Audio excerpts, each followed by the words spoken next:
Hello, everybody. Welcome to A View to a Podcast.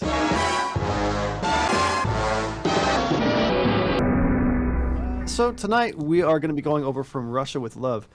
And I think it is worth stating that for me, From Russia with Love was in my top 5. So I'm very excited to talk about this. And before we went into this, we did our pre-watch scoring.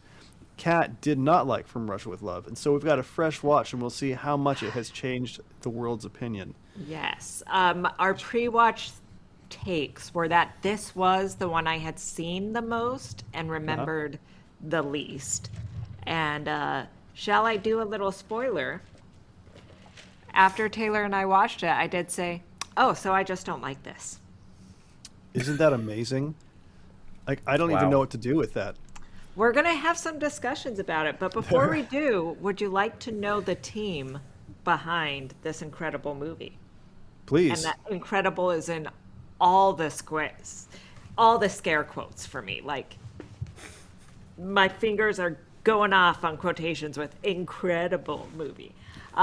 This is the episode where Kat loses all credibility as a critic. Listen, this is the episode where people learn that I'm always right and they should listen to me. Listen, we need to have this established. Okay, same team as Dr. New. Dr. New. It's directed by Terrence Young, same writers, Richard Maybaum, Joanne Arwood, etc., etc. And shall we get into everyone's favorite parent guide? Oh, yes. IMDb. Legendary, factual IMDb. Parents no guide. hearsay, no legends. No. Completely accurate. And as we learned from last time, makes all the sense in the world. Like the fact that sex and nudity, including the opening credits, which we will get to, I'm sure, mild. You know, you can just see nips, but it's mild. Violence and gore has stepped up to moderate, though. Okay. This is the last one that I watched on DVD, so maybe it's more apparent on Blu-ray. That's the thing. Profanity mild, alcohol, drugs, and smoking mild, and frightening and intense scenes still mild. So I don't know what's up, parents of IMDb. Maybe your standards are just really loose. Get a grip, parents of IMDb. Get it Have together. some discernment. Some discernment? Discernment. Listen, you're hearing what you want to hear. Maybe they're getting it all secondhand, like that poor woman who had to go on Fox News and talk about Mass Effect, and she had never played it. I think that they got her on that show for one reason or another, and it just kind of backfired. But anyhow, away from video games. Back to Bond. Just reminds me of that SNL Bobby Moynihan character, the guy who hears the news secondhand. You hear about this, you hear about this, this James Bland guy. It's James Bland? He shot a doctor. He killed a doctor. He was a and he went, Doctor, no. Yes. Oh my gosh, anyway, you killed James Bond. Sorry, spoiler. So should we start by revealing our total, or just like gradually? Oh no, let's go gradually. Let's walk up the hill together, baby. Ease into it. Yeah, more foreplay. I was gonna say it all comes back to it. Yeah. So yeah, the first thing we're going to talk about is the vibe of the film. Yes. And boy howdy, I forgot enough of this film that coming back to it was amazing. It gets an 8 from me. Okay. What about the vibe resonated with the old Ghiblies? Like this is like Empire Strikes Back level of like coming out swinging hard. Like everything, like the opening sequence is amazing. Like we'll get to it when we get to it, but depending on how you characterize Grant, he might top the list for whatever category we decide to put him in. And you're talking about the blonde Bond? Yes, Barry. Russian Bond. Russian Bond with the most. Isn't that where Archer's Barry came from? Was this guy? Possibly. I actually don't know. We didn't watch Archer at all. But yes, the vibe is strong in this. I think I only have like a handful of complaints of like the vibe overall, like the music mixing, like John Barry's score, fantastic. the mixing in this movie, sorry, that's not really what this is about, but it threw me. It took me out a little bit. To it. But I'm like, part of the this vibe. is, you're playing like, and like you're playing it like too high a volume. However, there is some amazing diegetic music in the very, well, not the opening sequence, but kind of like the post. With the radio SPECTRE in sequence. the boat. Yeah. Yeah, I like that. I'm like, oh, that's cool. Yeah. But yeah, the vibe is great. Bond is the man. He's the only person who like remotely intimidates him is M. The only person that, I mean, he's just indomitable, that guy, except for his boss. he knows who's in charge. But everything is great. The locations are great. The set pieces are great. Like I given, well, except for Ken Adam, he is Klaus originally. Ken Adam's sets. We did the whole thing. We did. Aside from like his set designs, if this was a set, I wouldn't have guessed. I'm not saying that Klaus Adams sets are bad. They're amazing. I'm saying some of the locations they may have gotten are fantastic. There are a few places where it breaks down a little bit, but I think just overall it's a solid Bond vibe. You've got comparable to, contemporary Bond. I think the action is great, but it all sorry, that's spoiler alert too. But it all contributes to the vibe. But stay in my lane. My favorite part of this is as Christian is talking about it, looking at the pained expression on Kat's face. Okay, so I gave this a 6. And my literal note is sophomore slump, tries too hard. I just feel like it comes in too... Okay, so you mentioned with the score how it comes in real hot, like it's so high in the mix. I feel like that's the entire movie, is that they went, really? Snap, Bond was successful. We're just going to go real hot. He's going to be like confident to the max, to the point where he's annoying. He's going to be womanizer to the max, to the point where, I mean, I feel, we'll get to it with the Bond girl, but I have thoughts. I feel like they upped the amp on every aspect of a Bond movie, like locations, action, everything, to a point where it just became white noise. I just did not. I did not like the vibe. The vibe was off for me. So, honestly, Taylor, tell me how wrong I am. You're very wrong. But the thing that is worth pointing out that's so interesting to me is you were talking so much trash about this. I expected it to be lower than 6. I'm kind of surprised you were that high. I will say my ending score was not that much lower than Dr. No, which surprised me as well. I probably was too generous. I'm too generous in everything in life. I'm too nice to this movie. It's really hard being as kind and giving as I am. Your humility overshadows all your other virtues.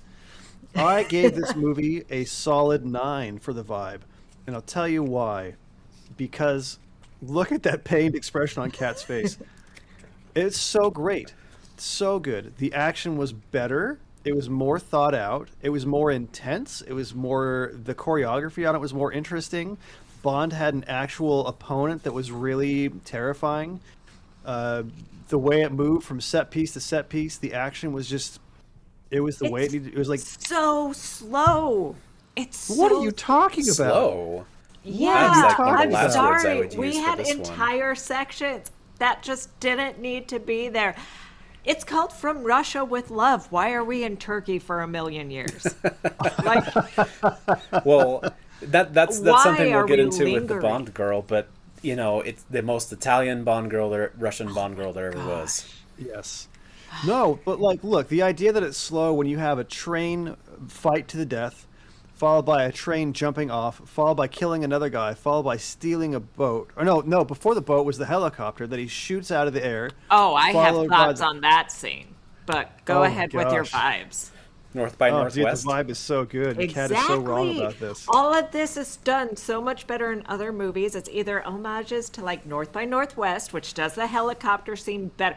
I mean, after you see North by Northwest, that helicopter scene is lagging. It's just like...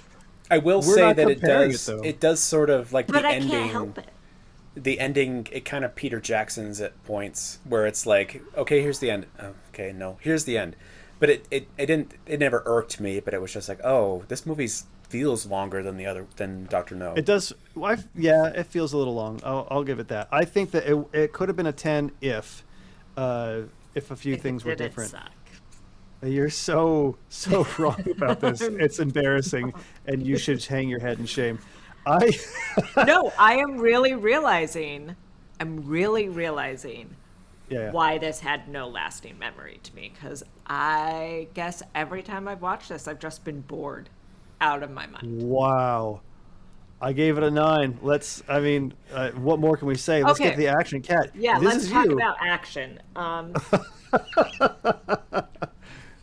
So, once again, I'm looking at all of my scores. I should go lower on all of these. Because I just did not. Well, I'm going to stick with what I initially did. I initially gave this a 7 for some really good stunt scenes and the train fight. I will say the train fight is solid. And I actually think Grant is a great opponent. That's just not. Absolutely. Not used as much as I want to. If the train had been half of the movie, like what it feels like it is, then that would have been much better. But so the train fight is good. There are some fairly decent stunt scenes, but it just feels muddy to me. Again, by the time we get to the helicopter, I'm just bored. Wow. I mean, bored like this.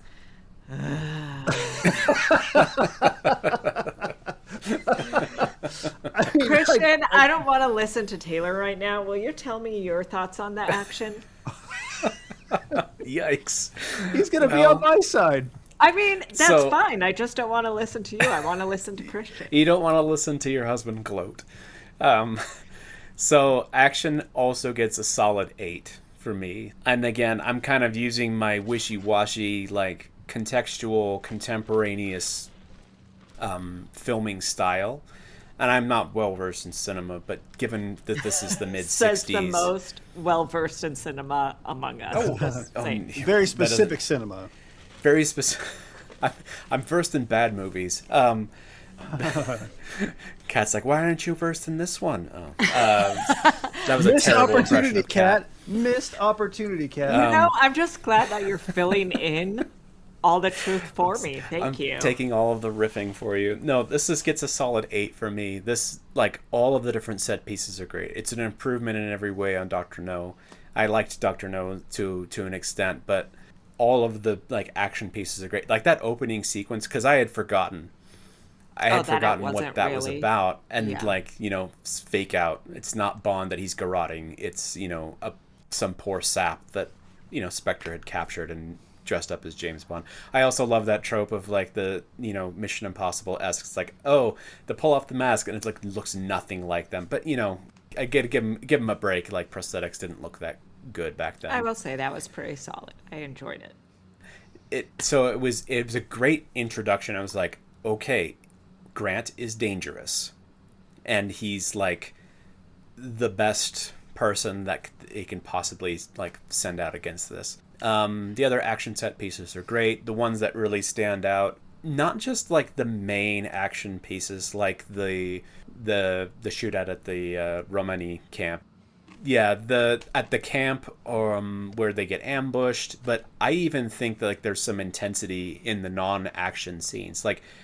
I was I'm wow, Grant is he is Bond's evil twin. It's this, he is good. He just gets cocky at the end. So here's my question, and Taylor, you can answer this along with your answer. Okay. So one of my big things with Dr. No was there were scenes where I felt genuinely worried for Bond. Like I said in the last episode, that pipe scene where he's ripping up clothes and climbing, and I thought there was something going to come after him. Were you ever actually concerned? I don't want to be concerned about James Bond. You're never concerned? I don't want to be. So there's no stakes? No, it's not that. The stakes are how is he going to do it, not whether or not he can. Because I mean, but there's were you ever going to be a doubting? next. I mean, despite what they do with multiple movies where they fake killing James Bond, which is really strange, but you're never in danger. But like Taylor said, it's like, how does he get out of this? And who else is going to die on his way to get Bond? Yeah, I mean, like, look, I think that if I'm watching a Bond movie, again, I'm looking for certain things. If I don't like, I don't know how to tell you this, but for most of the movies, especially the good ones, you're never thinking he's gonna die. You're just like, wow, I can't wait to see how he doesn't die. But okay, so you're not thinking he's going to die, but that whole Mm-hmm. sense of how is he going to get out of this one? There was never a moment here. Incorrect. Even in the train. Incorrect. Incorrect. I just never felt any curiosity with it. I felt like they were too much. He's I quite capable literally and so a step here's ahead. here's my answer. I gave this one 10. 10 out of 10, the action in this movie. Perfect score. This is a perfect score for action movie. The insult that I just administered to Kat. I feel like the fights were great. The explosions were great. The tension was great. I thought it was all great. It's funny you say, when was I curious how he's going to get out of it? When he's on his knees in the train and Grant has him at gunpoint, I remember thinking, I don't remember how he gets out of it. I know he does, but like, how does he actually do it? I remembered the tear gas. I remembered that because, you know, the nice foreshadowing that Bond. Yeah. Incidentally, do you remember, just off the top of your head, like, what was Q's name credited as? Like, his character name? Like, No. Desmond Llewellyn's character name. It Quartermaster, wasn't right? Q. It was like, it's not Wandsworth, but it was like some, like, Like an actual name? yeah, it was like a surname. Like, and because he's just, you know, M brings him in, and it's Q Division has got up this, and Oh, that's true. Desmond Llewellyn comes in. But I it's like, you'll have to look it up, but it took me off guard because I was watching the end credits and I was like, oh, he wasn't Q then. It was just Guy, agent from Q Division. So I'm going to anyway, stand by it. Perfect yeah. 10. The action was a perfect 10 for me. I thought it was great. I really enjoyed the sequence basically from the train on. I thought it was like nonstop action.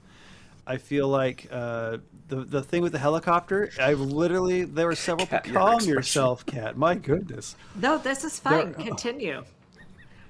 There are points where the helicopter's diving at Bond, and I'm thinking, I think the actor might have really been in very real danger at this point. It's like, how good way is they- this pilot? Like, hopefully... Yeah. Helicopters The boat chase- aren't that old at this point, like, in operation. That's true. Yeah. I thought the boat chase was great. The explosions were a little too, like, obviously rigged, but, like, it was exciting. It wasn't gimmicky. He wasn't, like, doing any Pierce Brosnan barrel rolls or going underwater with the camera on his face. And this is a point where I'm like, what are the action scenes? We got the shootout in the camp. We got the train. We had the fake out at the When are the action beginning. scenes? The helicopter, which I didn't care for. I forgot about the boat chase. I'm going to be really honest up here.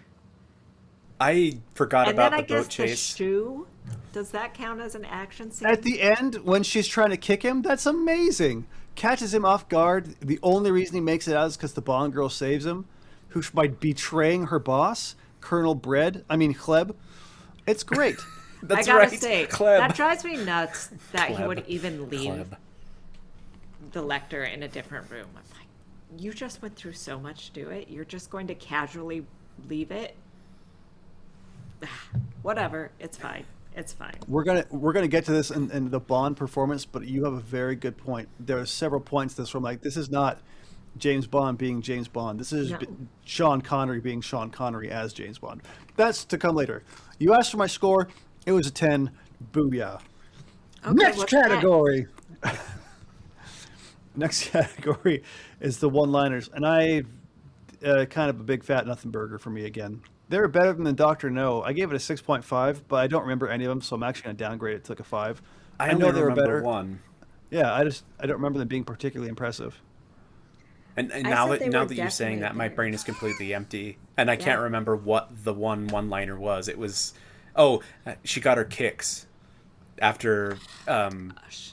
Natasha Sorry. Romanoff. That's not it's Black Widow. Cleb. Chleb. Well, It's Kleb, bread. but Her name Taylor is and I General both Bread. know Kleb in Russian means bread. Yeah. Give us now our daily bread. And she now, but like Kleb has like the most like faux Germanic, like R trilling. Like I was just terrible. like this. Yeah, it was bad. I think that we're not to the villain though. We're just doing one-liners. No, I know, but I think like on that point though, I think I can't remember his surname, but the man who plays the father of every Turkish secret agent. Oh, Bey. He was played by a man named I think his first name was Pedro. And I'm like, this isn't a Turkish accent. Some of the other guys were like, sorry, that's a whole other thing. But like, I loved how casually like understanding like the good guys henchmen, the sons of this one man. I will say he was by far my favorite part of the movie. Listen, he has a family business. Yeah, I one-liners. Meh, they were not great. They were not terrible. Solid 5. Kristen, what you got? 6. That I liked the one at the end better than I did the one from Dr. No.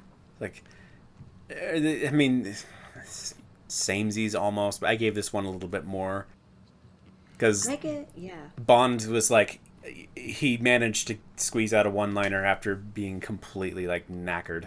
I mean, there were definitely higher volume, so I did give it a 6, but you're right, I don't remember what they were. So yeah.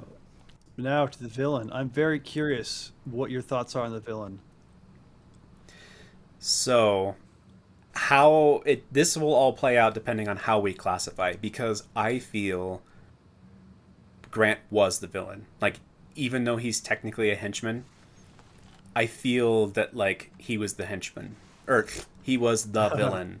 Like, he was the nemesis. He was like the only one who really posed a threat. I mean, Kleb caught him in a down moment at the end, tricked him, because I don't know if he'd ever seen a photograph of her before. So I put them in different categories just in case, but the villain, meaning Grant, solid 15. Oh, out of nice. 10. Like, this is like, apart from like what I remember of Trevelyan, Grant is 006. Grant is more dangerous than Trevelyan, I think, in my book.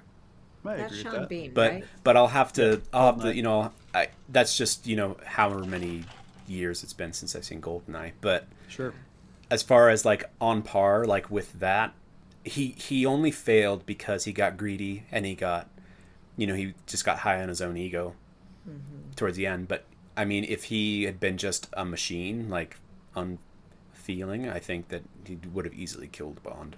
But we all have our Achilles heel. I'm going to be bold and say that I think Grant should be a henchman because he is being paid by somebody else to do the job. For sure. Yeah. And that's why I left it. Yeah, well, that's what I say. Like, if we put Kleb as muscle. Yeah, I think like Spectre and the Shadow of Spectre is the villain, which I give that a 9 because it's just all the tropes. We got the cat, we got the shadowiness. I like that we don't get the reveal. I really like a faceless villain. Are we just like shadow opposites on this movie? I think so. Christian, what did you think for if? Well, we got Christian's muscle, but we didn't get if Grant is not the villain for the sake of that's continuity. The thing. Yeah, so if we classify the villain as Kleb or even just Spectre in this context, that's hard because I didn't frame it. I didn't score it that way. If the villain is Kleb, 3. If Grant is the villain, 15. So I put them in different columns so that Grant gets a 15 no matter what. See, and I think they're both henchmen because they're both acting on another person's orders. I like that analysis. I didn't score them that way, and my keyboard is up there, and so I can't change my score. So the villain gets a 3 because if I'm saying the villain is Kleb based on that, but if it was actually Spectre, I'd probably give it about an 8 or a 9. based on what they're capable of. I mean, their henchmen are incompetent. I mean, to a point. Cruel, you know. The cruelty. Oh, funny thing. I was looking at like the main secondary henchman, that like tall, bald guy. Who shows up in all the other Bond movies? Yeah, he's like the Russian guy in one of them. I've seen his face before. He's in Octopussy. He's in I think he's in The Spy Who Loved Me. He's in quite a few. Yeah, exactly. Yeah. But so I mean, for the sake of the total scoring that we have, the villain gets a 3. Not according to that criterion, though. What's your definition? I gave it a 2.5. And I gave it a 2.5 because they didn't make it clear who the main villain was supposed to be. Because you could say it's Blofeld because he's the head of SPECTRE. You could say it's Colonel Klebb because she's the one who's enacting her own plan. You could say it's the chess guy for a moment, but he's a piece of garbage whose plan completely falls apart anyway. I mean, whose plan are we following? Is SPECTRE giving the overall... But Blofeld wants the thing done, but he's not the one telling them how to do it. He's like a financier. He totally is telling them. His whole thing is, all right, so you have planned for every outcome. And chess guy number 5 or number 3, I don't remember which one he is. It's like, yes, I have. And he says, okay, and Klebb, you are doing this. He's very clearly... Even if he is, delivering. I think it just didn't do a whole lot for me. He was a menacing figure in the movie for maybe 5 minutes. He has a cat on his lap. See, and this is where, like, okay, as a standalone, it's like Dr. No was far more intimidating than any of the numbered members of SPECTRE have been so far. Absolutely. I agree with that. I still think there's nothing scarier than what you don't know. Well, that's the argument that I've heard, is that, you know, he's so powerful he gets other people to do them. He's so powerful that you respect that power enough to sit in a chair that will electrocute you, or I think that's happens in Thunderball. Isn't that what that is? Or to stand there while you get stabbed, right? Or has a trap door to like piranhas or something like that.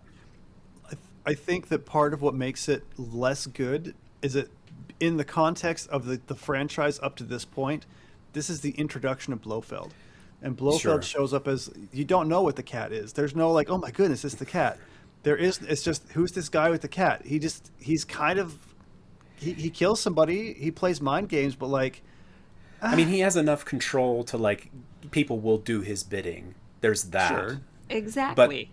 But I think the problem was Dr. No was too strong, because he did kind of the same things. Like, people obeyed him, would take their own lives to not divulge secrets about him. It kind of reminds me like of James Earl Jones's character in Conan.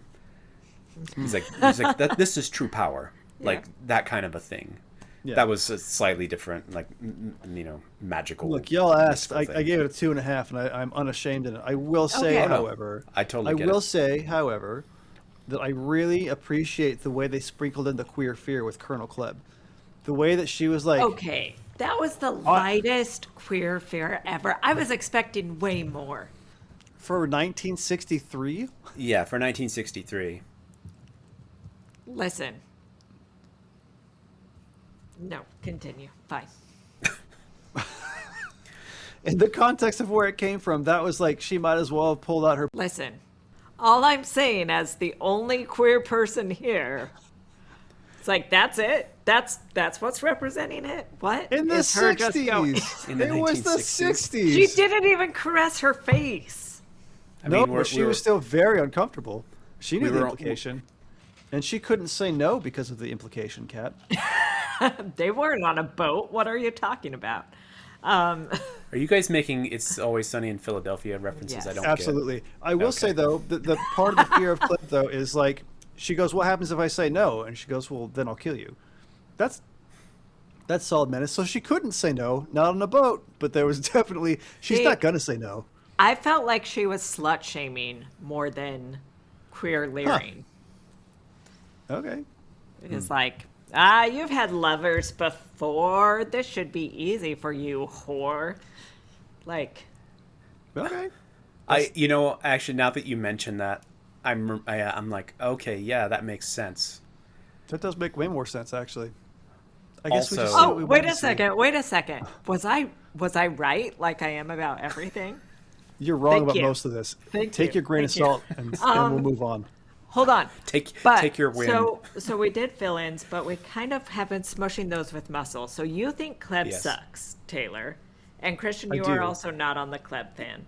Yes. I mean, I do like that it's a scary woman. I'm always going to be a fan of that. I actually gave Muscle 8 because I put Kleb and Grant in the henchmen. I'm like, man, these are some really solid side villains. I think they're great. So I will say 10 this. plus -2. I get where your math is coming from. Yeah. I will say this. With Colonel Kleb, what I really liked about her that was done extremely well was like, you could tell she was a desperate woman who was like, I have got to pull this off or things go bad. And the way that she acted, especially at the end when she's got the knife out and Bond has the chair, I believed that the actress was legitimately fighting for her life. And that might just be because Sean Connery was like, I'm going to kill you. I'm going to hold this chair against you. Is this the point where we go obligatory Sean Connery slapping a woman and feeling too happy about it? Yeah, maybe. So for you, then the muscle is 8. Yes. I gave the muscle a 9.5, and I gave it solely based on Nash or Grant, I guess. Immediate and significant improvement over the muscle from the last movie. Like not even close. Grant, Nash, whatever, the dude with the Jaws boat. Because he plays the Robert fisherman in Shaw. Jaws. Robert Shaw's actor. Yeah. He's got Oh black my eyes. goodness. The doll's eyes. Just clicked, okay. Oh, you didn't know that? I knew the name Robert Shaw. I did not place it. Oh, yeah. Yeah. I thought he was great. I thought he was like legit scary. He was always in control in a way that Bond was trying to always be in control. Mm-hmm. I truly, like I said, when they were fighting on the train, it was like watching two very competent, capable killers trying to kill the other person. Bond seemed afraid and Grant did not. And probably because he was a sociopath or a psychopath or whatever. But like, I do know the difference between a sociopath and a psychopath. I think that he might have been a little bit of both. Ooh, spicy. Yeah, more sociopath than psychopath, obviously. But anyway, I gave 9.5, and Christian gave him a 15. So all in all, though, Grant, fantastic muscle. Oh, definitely. We all agreed on that. And fantastic muscles. Oh, yeah. Ooh, Am I right? Talk about. Are we queer sure panic. Kat's not the only queer one? I'm as straight as an arrow, but Henry Cavill. Hey, you know what? I will say this: anytime you follow up a sentence with "but," everything before is no longer true. Is this where we talk about Taylor's reaction to Josh Brolin in Deadpool 2? Oh, that man was beautiful in that movie. Making sounds I have only made when seeing Michael B. Jordan in Black Panther. No, I am not panicky to be able to appreciate the male form. No, that's beautiful. just. And Grant that's was an great. I objective will thing. say, I want him to be James Bond. I want movies about him. Henry I Cavill? kid.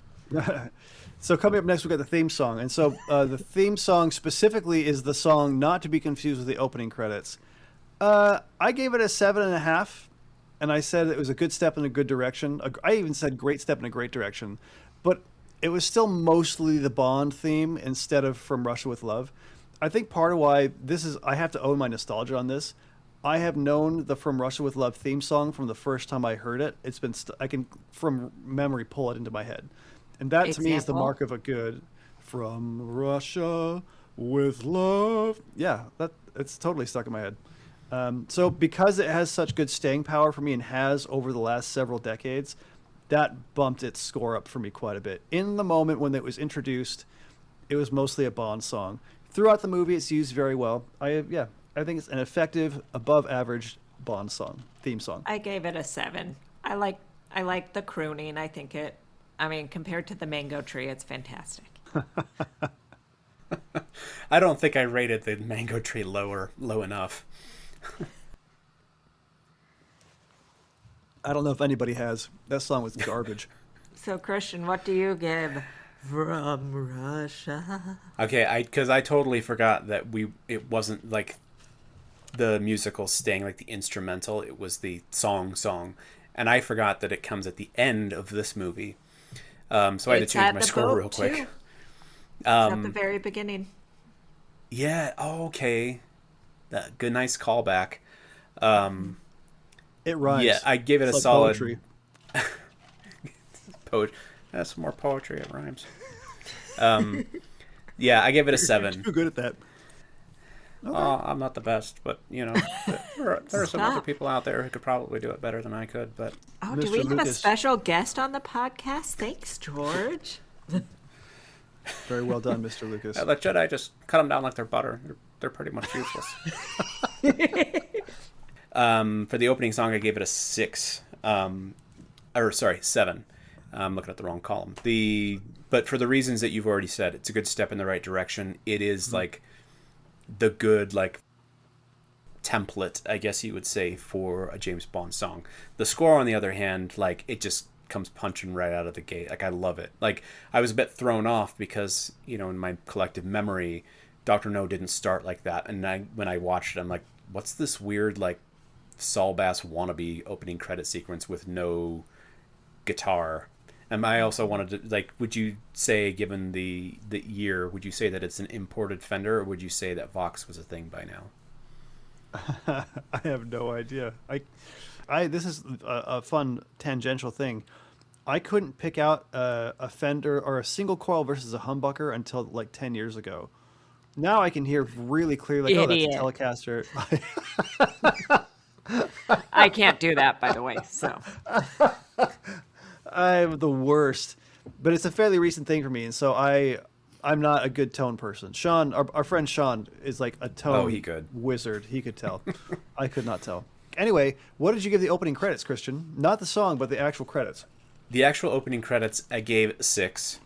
It's not great, not terrible. It had some of the Bond hallmarks, and objectively, it's it's not something I go for. It's not something I'm looking for, but it needs to be creative.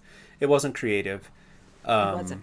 Some of the later ones can get very creative in the way that they incorporate partially naked women into the credit sequences, because that has to be a thing for Bond. You somehow mispronounced completely. I don't know how you did that, but Well, be pastied. I don't know how. Be pastied? Sure. I don't know. There's no pasties on those. I'm not scrutinizing every single frame. You're not? Oh. No. As two people in the household who watched it, who appreciate a fine woman's body, there was some scrutinizing going, I think. I completely was disinterested at the point in the middle of the film where there was the belly dance scene. I was just okay, I guess this is happening. Here's the thing. It was the cat fight for me where I'm this is the most gratuitous, stupid plot point, and I hate it. You know what, Kat? You're right. Yes. I am. Thank you. Yes, do you know how that's just my favorite thing to hear in the entire world? She's got a little thrill. I have, over the last decade plus, I think I have figured that a little bit out, yes. Say it again. Right. Later. What did you give the opening credits? I gave it a 2. Like you said, there are people here who appreciate women's form. I understand that incorporating credits on a woman's body is a distinctly Bond thing. And I do think it's done really well. I also think it's done really well in Spy Hard, those opening credits too. This felt lazy. It was artless. It was ugly. You could barely read it. It just felt like it was done for shock value instead of anything interesting to say. I mean, it did tie in with that scene at the Which Romani again, camp, I didn't care for. There's a thread. I'm not going to say it's a strong thread, but there's a thread. Tenuous thread. Gossamer. Yes. Oh, you're both gonna hate me so much. I I said it was liked the opening artless and credits. crass. Oh my gosh. That was perfect timing. Look, again, in my mind, this is all a question of where are we in the context of all the Bond movies. So far, all we've had is Doctor No. So for me, and this is just the way I'm doing it. This is not because it's the right way, but for me, I'm not comparing it to some of the masterful stuff we've got coming down the line. I'm just thinking, okay, we have gone from something that was really bad, honestly, the last opening credits. I liked It just wasn't good. I like the dogs. It was fine. It at least had right? style. Like, here's the thing. But it doesn't take That place had in a Vegas. style and an intention. This felt lazy. Even removing it from the Good Naked Women later, it just felt slapped on. I'm gonna get this out of the way and just prepare myself for a very cold, lonely evening tonight. I gave it an 8. Wow. And I gave it an 8 because in the context of where it was in the time of the world, in the context of where it was in the Bond franchise, yes, maybe 8 would have been as generous hearing you guys display your dissatisfaction with it. I'm seeing your points. But for me, it was the belly dancers was a through line because of the Turkish, everything they did with that. There were close-ups of goose pimpled flesh. It didn't feel... To me, it didn't feel like it was like gratuitous the way that entire catfight scene was. Not as, yeah. So It just wasn't as, having right? like wavy lights projected on someone's It's hip, like where you can't those even like read 60s like oil filter gels and Yeah. like Okay. the it. Okay. I don't recall asking for permission. So yeah. I didn't It was say an you 8. didn't have Oh. permission. I just said, Oh, I saw the okay. look in your face. I saw the look in your eye. The deep, deep disgrace that your husband... I enjoyed it. I liked it. It's not something that I would seek out, and maybe I would change it to make a 7 or a 6 after our conversation. But I didn't think it was. I didn't think it was terrible. I thought that. I liked it. I'll change it to a 6.5. No, stick with it. It's fine. You can love things. Yeah, adjust my final score to what would that put it down at? Okay. No, you can stick 10 toes down. It's fine. Oh, I think that it's safe to say that every single person on this video call knows that when my toes are down, you're not moving them. That's true. fair. Yeah, I'm fine moving it down because you made some good points. I don't think it was a tasteless, terrible thing. It's not the best Bond one in the context, again, of where it came from, following Dr. No. A step in the right direction. I enjoyed it. Sure. Yeah. I'll take that. Yeah. So, now, we get ourselves to the Bond performance, and I believe, Kat, the floor is yours. I did not care for this performance, but What? I will say... What? Shocker!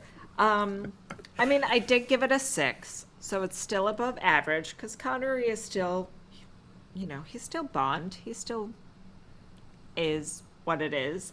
I'm just going to read my literal notes, shall I? Go for it. He's a burnished penny. Both harsh and stupid. So, like, not only is he too coppery and just visually more unappealing to me in this one, I just found him too overblown, too harsh. I thought he made some very dumb moves that I would not expect a Bond to make. I mean, I get that they had code words going on, but he seemed to go off with people way more easily. I still can't believe that he left the Lecter alone. I still can't believe how much he was trusting people. It just felt, he was just harsh, stupid, and visually unappealing to me.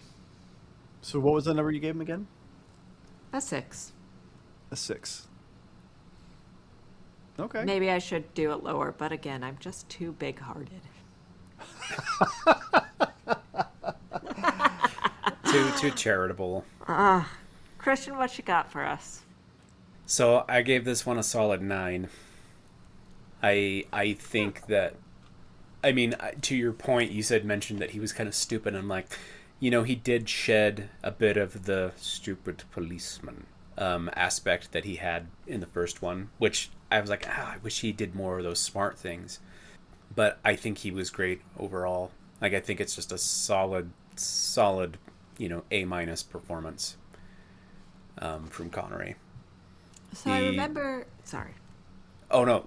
I was just going to say, like, like I said, the only person he really fears up until, he's down on his knees, hands in pockets in the train car, the only person he fears is M, because he's the one who can, take away his license to kill, which we'll learn about much later down the line. Yeah. But he is confident. He knows what he's doing up to a certain point. He does do a few stupid things. However, I think the most stupid thing that he's done was putting his gun in his lap when he was talking to Professor Ernest P. Worrell in Dr. No.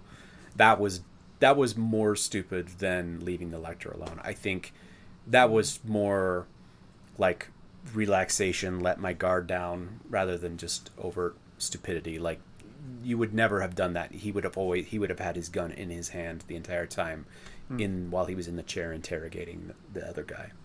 So here is something that honestly just occurred to me. As we talked about how he is more of the detective in Dr. No, we see him more actively investigating.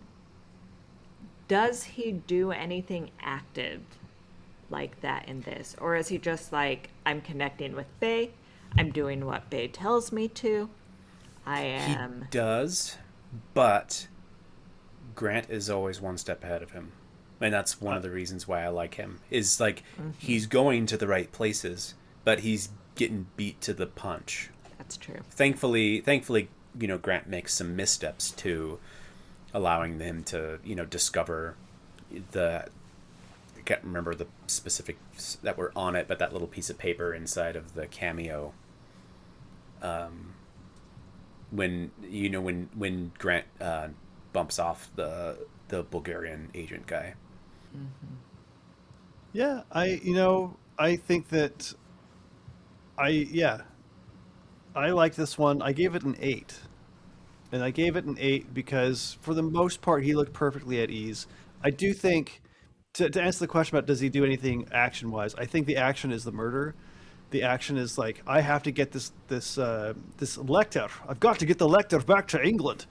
And he has to do it in a way that, like, I will do anything to make that happen. I believe that. When I see him doing it, I believe, like, it's clearly he doesn't give half a crap about the Bond girl, except that she exists to get this thing that he needs to get home. I think he's very action oriented. I do think, though, that he does make some very big missteps as Bond. And the biggest one for me is I don't think that Bond is supposed to punch down. And he was way too casual in his violence towards the women in this movie for my tastes. Mm-hmm. Yeah. Did not like that at all. Like when he at one point was like threatening the Bond girl. Like, I don't think James Bond is supposed to do that. I don't think he's supposed to be, I mean, clearly he's using her, which I can see happening, but doing it without any kind of feelings for her or her safety, that feels not Bond-esque to me. And you can talk about how in later movies that kind of happens again, but to me, it felt out of place. I didn't like it, and it took some points away from his performance, in my mind. Mm-hmm. I agree. Oh, getting You're back on the right, same Taylor. page. Oh, tell me that again. Christian, cover your eyes. Cover yours. Moving on to the visual language of the movie then. I think for me, so I gave Dr. No a 5. For this one, I gave it a 6.5. And I gave it a 6.5 because the sets were pretty. They were interesting. The set pieces I enjoyed the set pieces, the action, which is probably what bumped it up a little bit. The big difference for this between the last one and this one is that I felt like it looked real because they really shot them in those places. I don't know if they used the places in interesting or unique ways so much as like, hey, we're in Turkey. Look at this museum. There's that mosque that's going to be in every establishing shot that we're going to do over and over and over again. We get it. You're in Turkey. Do something interesting with that besides have fights that take place in places that are in Turkey. That was none of it was impressive unto itself. It was just pretty to look at because it happened to be pretty. Almost like it was an accident. I like some of the secret things that they did, like the little compartments inside of the main guy's lair, sort of like hideout. It was a little cheesy, I will admit, when they're paddling down in the aqueduct to get to the periscope. But it was still fun, but it was cheesy. Cheesy fun. Yeah. Like Cheetos. Delicious. Not good for hemorrhoids. SNL. I gave the visual language or the cinematography, I give it a 7, mostly for camera shots. I really enjoyed the Spectre scenes. I think you can tell I really dug the villains in this. That will probably continue throughout Bond. But I liked that during those shots, especially when Blofeld was confronting 3 and 5, that the camera was tilting with the boat. I just thought that was such a fun, off-kilter addition. I wrote down seasickness by proxy in my notes. It makes you feel uneasy. It's supposed to. I liked it. And then, I thought the mosque scenes were beautiful. So, yeah, for tilting and for the on-site shooting, sure, take a 7. I'm impressed that they actually shot in and around the Hagia Sophia. Well, I guess it's cool? the Mosque of the Hagia Sophia. I was impressed that they were able to do that, but I'm sure they had some latitude. But then, given the reaction of the Vatican towards the James Bond films, I think it was even Dr. No. I wonder if they would have been granted the same sort of latitude had it had that same sort of reputation. But so I wonder if it's like, okay, we got that shot, or we got to shoot there. We're never going to be able to shoot at another famous religious, just do everything religiously significant building again. I did like some of the shots were well done. Obviously, they're not, it's not Hitchcock level, but I did like a lot of the low angle stuff that they were doing inside of the Hagia Sophia. They got some good coverage during some of the action set pieces. I completely forgot about the little assassination sequence with the billboard. That was very clever. That was cool. I loved it. And I did like how she should have kept her mouth shut. There we go. That was a great one-liner. There we go. Oh goodness. Okay, okay, that'll bump up the one-liners vote for me. That's why I gave one-liners so high. That one. Sorry. Go ahead, Christian. Oh no. But I think overall some highs and some lows. There were in the Romani camp. There was some just kind of lazy stuff going on that was just this is our B unit's going to shoot this while we send someone off to do all the expensive establishing shots somewhere. The B unit's going to shoot these 2 women who apparently are going to try and murder each other and then be sex kittens to James Bond because don't even get me started on that. No. Yeah. It's like they have no brains, no will. I will also say you're right. Kat, you're right about that. I will say, I will say, yikes. I will say too that there is far less day for night, which I approve of. The rear projection is better. You do not lose your forced perspective. It's not awkward. And I think just overall they were able to get more dynamic shots. I think that one of the things that I look for, because I'm a weird nerd, is like I'll look and see, like when they do shot reverse shot, I'll see like how close the reverse is to the primary shot. And there wasn't anything terribly egregious in the train car. There was in Dr. Noah, now I can't remember which, but it's like Bond is doing something very specific and saying something very specific, and when it cuts to the reverse shot, it's just like him sitting, like, you know, taking a break from, you know, just phoning it in on his reverse. I feel like I know shot. exactly what you're talking about. I think it was the dinner scene. Yes. He's just in a completely different spot at the table. Yeah, some of those little things, but yeah, overall, pretty good. Which brings us to the final thing. Bring us home, Kirsten. Oh boy. Solid 6 for the most Italian Russian Bond girl ever. What I do appreciate is that she wasn't trying overly hard to do a Russian accent. I think that for most, especially non-European, but for most like English-speaking audiences, you would have just thought, okay, this is an accent, but it sounds natural because it's consistent, and it was probably just her Italian accent popping through reading English lines. I didn't look at her IMDb page. I don't know what else she'd been in, but I think that would have been enough to obfuscate the fact that it's not, but I appreciate that it wasn't. It's like you watch Hunt for Red October and listen to Kiwi Sam Neill try to do a Russian accent, and it is the most hilarious thing in the world. Bless you, Sam Neill. You're great.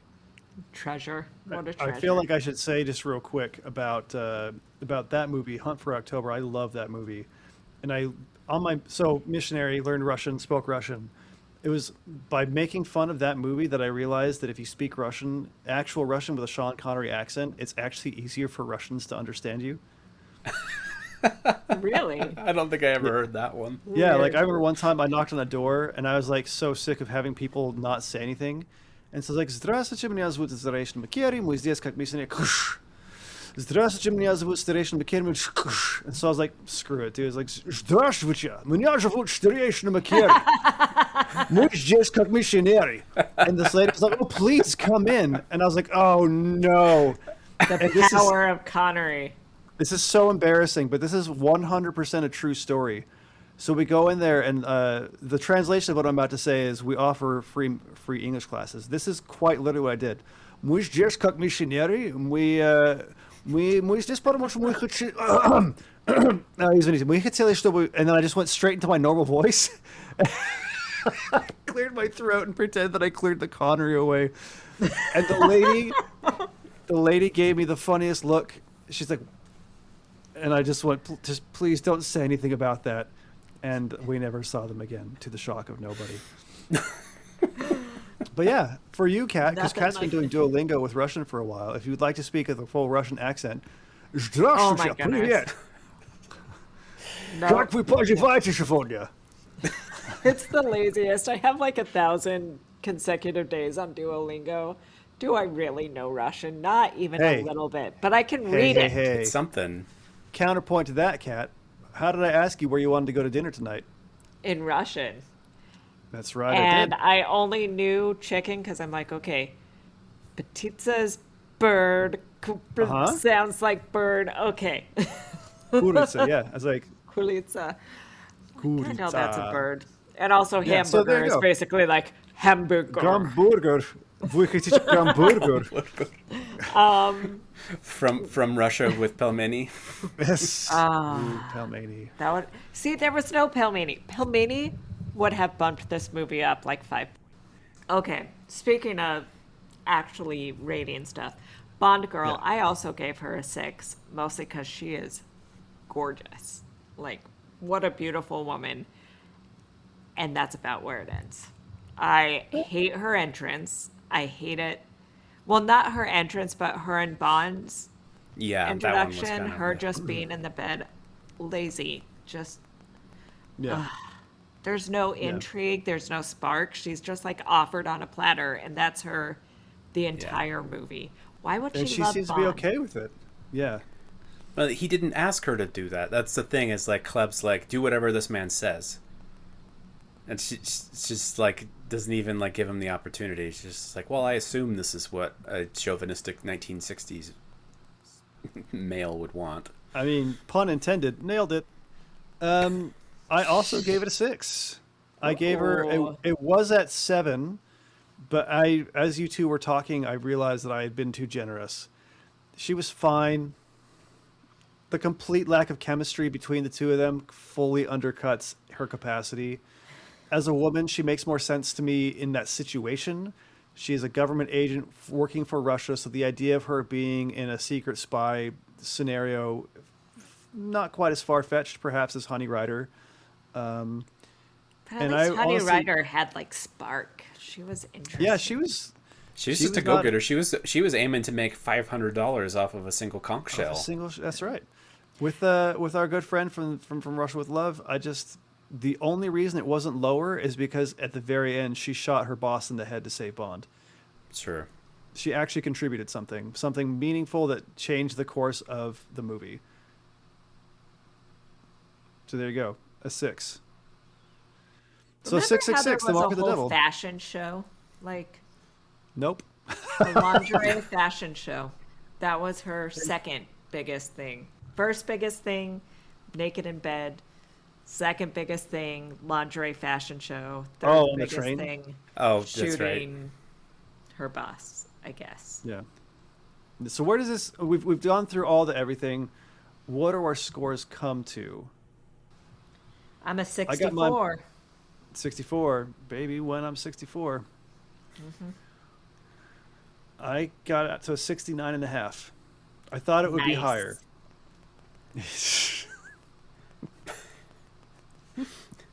Is that joke ever going to get old? Never. Nope. What you got? 15 aardvarks. I guess 76. 76. Wow. Yeah. Movie. I was pleasantly surprised. I'm like, oh, okay, this is vying for, so far, this is a top contender for my favorite Connery Bond.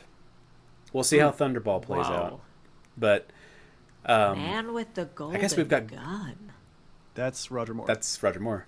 This is Roger Moore's second outing. Cut that. I think I meant The Spy Who Loved Me. Also Roger Moore. Also Roger Moore. Well, do I just not like Sean Connery as Bond? That's crazy. Maybe I don't. All right. So we did it. We from Russia with Lovin'. I feel like I need to say something very explicitly to all who are listening, mostly to my wife, though. I would break every Bond movie in half, every physical copy. I would destroy all the tapes if you wanted me to. I do love this movie, and I'm teasing you for not liking it, but I just want you to know that I love you so much more than James Bond. I also want to make this very clear that I would never ask you to do that. I know. No. This is more because there was a little bit of heat in that conversation, and I just want to make it really clear that the heat that came from the conversation pales in comparison to my love for you. Hey, Taylor. Yeah. Hey, Taylor. What? If you wanted to watch this movie again tomorrow, I would do it for you. Oh, hell yeah. I know what I'm doing tomorrow. I mean, what I It's bet not There for it Russia is. with Love. Magnanimous cat. Taylor take all. Fun, quick side story, by the way. And Christian, I want you to know from the depth of my heart that I'm so glad you're here. I treasure you as a friend. Yeah, absolutely. Well, thank you. I want to say, too, that I know Kat means it, because when we were almost dating but not quite, she hated everything Jim Carrey. And the way that I knew she was serious about spending time with me is when she approached me and said, let's watch Dumb and Dumber. I do not take this for granted. Wow. So just in case anyone was like a little concerned hearing mommy and daddy arguing over a stupid movie. I had never heard that story before. Really? Really? Learn something new every day. Yeah, no, I didn't know that. Yeah, that was a big deal. Because Kat and I fake dated for a while, and it just didn't go anywhere. And then when she was like, we had a friendship, a thriving friendship for a while. A one-sided friendship. Maybe a little one-sided.